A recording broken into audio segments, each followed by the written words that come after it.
Bonjour à tous. Comme vous le savez, il y a des gens qui sont souvent entre deux chaises. Ils sont à droite, ils sont à gauche, ils s'arrangent un peu avec tout le monde. À long terme, ça devient un peu désagréable. Il y a des gens qui sont toujours dans le doute. Et quand il y a le doute, il y a un manque de conviction. Quand il y a un manque de conviction, on ne fait pas les choses avec évidence, sûreté, on n'avance pas bien comme il faut.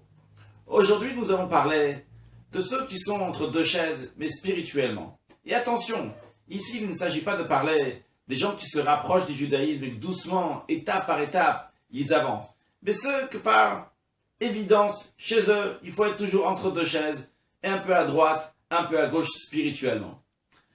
Dans la Haftara de Parashat Kitissa, on nous raconte une histoire qui s'est passée il y a environ 2800 ans avec le prophète Eliyahu Hanavi.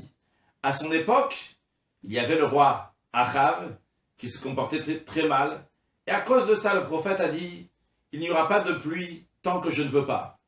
Au bout de 3 ans, le prophète Eliyahu Hanavi a rencontré Achav, lui a dit qu'on se donne rendez-vous au mont Carmel. Invite les 450 prophètes du Baal, les 400 prophètes de la Hachéra, c'était 2 idolâtries que les Juifs servaient, et moi je suis le seul prophète de Dieu, et on va voir qui est le vrai Dieu. Ils se sont rassemblés, et le prophète Élie a dit au peuple juif, « Jusqu'à quand vous sautez sur les deux parties? Ad matai etem posrim ashte haseifim. Si Hachem c'est le Dieu, allez avec Dieu, et si le Baal c'est le Baal, allez avec lui. » Personne ne lui a rien répondu. Je vous conseille de lire cette histoire dans l'Haftara de la Paracha de la semaine. Vous pourrez le trouver aussi dans Melachim Aleph, dans le roi 1, chapitre 18. Très intéressant comment l'histoire s'est finie, comment tous les Juifs ont fini par dire Hachem wa Elohim, l'Éternel est notre Dieu, l'Éternel est notre Dieu. Mais aujourd'hui, arrêtons-nous sur l'expression, la question que le prophète Élie demande au peuple juif. Le prophète Élie aurait dû venir et dire arrêtez de faire l'idolâtrie, ça suffit, c'est n'importe quoi, c'est de la bêtise, c'est pas pour nous. Non. Il est venu, il leur a dit jusqu'à quand vous êtes en deux parties? Choisissez, ou Dieu ou les idoles. Mais un instant, comment le prophète Élie peut proposer au peuple juif les idoles? Ça demande l'explication est la suivante. Tout d'abord, voyons comment ça vient l'idolâtrie. L'idolâtrie vient du fait que les gens pensaient que les astres, le soleil, la lune, les étoiles peuvent donner quelque chose, peuvent nous ramener quelque chose. Et donc, par intérêt, ils vont dire, je vais servir le soleil ou la lune, et comme ça, je vais avoir des intérêts personnels. Imaginez un roi qui a nommé des ministres. Si je vais du bon côté des ministres, eh bien, les ministres seront gentils avec moi, vont me donner.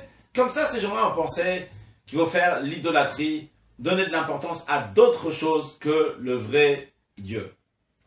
Alors, on voit en tous les cas, l'idolâtrie, c'est par des intérêts à certaines choses, mais on y croit vraiment, sincèrement, que cette chose-là peut nous donner quelque chose. Alors, basé sur cela, le Rabbi explique 3 raisons pourquoi celui qui saute entre les deux parties est pire que celui qui fait l'idolâtrie. Premièrement, celui qui fait l'idolâtrie, le jour où il va réaliser son erreur et voir que Dieu c'est la vérité, cette personne fera teshuva, il va se repentir, il va dire jusqu'à présent, j'étais dans l'erreur, j'étais mauvais, il faut repartir à Dieu, demander pardon. Par contre, celui qui était toujours entre les deux parties, lorsque un jour les choses seront tellement claires, ça sera évident que l'Éternel est Dieu, lui il va dire moi j'ai jamais été vraiment l'idolâtre. J'ai dit donner un peu l'importance à tout. Moi aussi je croyais à Dieu. Moi aussi j'ai dit que Dieu existe. Je n'étais pas un idolâtre à 100%. Deuxièmement, quelqu'un qui fait l'idolâtrie, il croit à ses principes spirituels. En effet, dans l'erreur. Mais chez lui, les principes spirituels sont importants. Il est honnête avec lui-même, avec ce qu'il pense au moins. Par contre, celui qui est toujours entre deux parties, il dit un peu à droite, un peu à gauche, et quand ça m'intéresse, je vais là, et quand ça m'intéresse, je vais là-bas. Lui, c'est quelqu'un qui est malhonnête, qui n'est pas bon avec le spirituel. Ses principes spirituels ne sont pas importants chez lui. Il est prêt avec le principe spirituel de temps en temps pour aller voir ailleurs où il y a des intérêts. Et troisièmement, quelqu'un qui est entre deux parties, il peut embrouiller d'autres personnes. Quand quelqu'un dit « moi je suis un idolâtre », il dit « bon, lui c'est un idolâtre, ça n'a rien à faire avec moi, moi je crois en un Dieu unique ». Par contre, lorsque quelqu'un il est entre les deux parties, il dit « oui, mais on voit qu'on peut être aussi comme ça, on peut croire en Dieu et en même temps aussi faire l'idolâtrie ». En ce qui nous concerne, pour nous aujourd'hui, qu'est-ce que ça représente?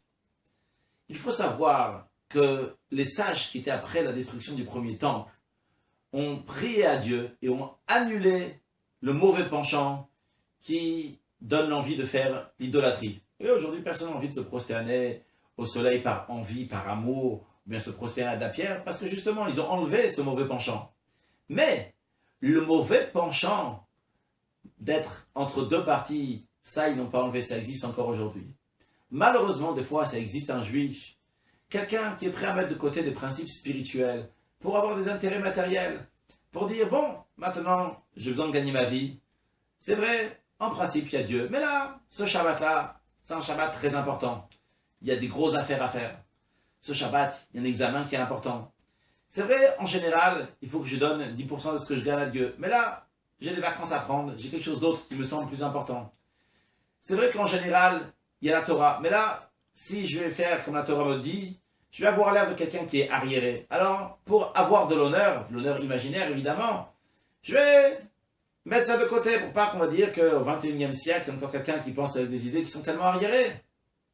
En vérité, évidemment, si c'est pas Dieu qui donne cet honneur-là ne va pas durer. De même, si c'est de l'argent, qu'il n'y a pas la bénédiction de Dieu, cet argent ne va pas rester chez la personne, puisque s'il n'y a pas la bénédiction de Dieu, Dieu ne la garde pas, ça va aller, Dieu en préserve, à payer des médecins, à payer des choses qui sont cassées, des assurances, des choses qu'on ne voulait pas que l'argent va partir, parce qu'il n'y a pas la bénédiction de Dieu. Mais, quand même, il y a des gens comme ça qui sont entre les deux. Ils disent, je crois dans le code de la loi, je crois en Dieu, mais juste pour une semaine, je vais laisser les livres sur l'armoire, pas dans ma tête, pas dans ma pratique. Je reviendrai plus tard. Pour l'instant, il y a une bonne affaire qui se présente. Eh bien, à savoir, pour aussi un juif comme ça, premièrement, Teshuvah, ça sera très dur pour lui de le faire, de se repentir, parce qu'il dira toujours, moi j'ai cru aussi, j'ai juste mis de côté un peu pour un petit moment. Deuxièmement, cette personne-là est malhonnête. Il est prêt à mettre des principes spirituels éternels pour avoir des intérêts qui sont momentanés, qui vont passer avec le temps. Et troisièmement, de cette personne-là, les gens risquent d'apprendre, ils vont dire, voilà, lui pourtant c'est un religieux, lui il croit aussi à la religion, et pourtant lui aussi il se comporte comme ça. Alors, on peut se comporter aussi comme ça, et celui qui faute et qui fait fauter les autres, c'est extrêmement grave. Alors que Dieu fasse que nous tous, on va comme ces juifs à l'époque, on va tous dire Hachem ou Elohim, l'Éternel est notre Dieu, l'Éternel est notre Dieu, et que tout se passe bien pour nous et tout le peuple juif, et qu'on ait la venue de Mashiach très prochainement. Une excellente journée.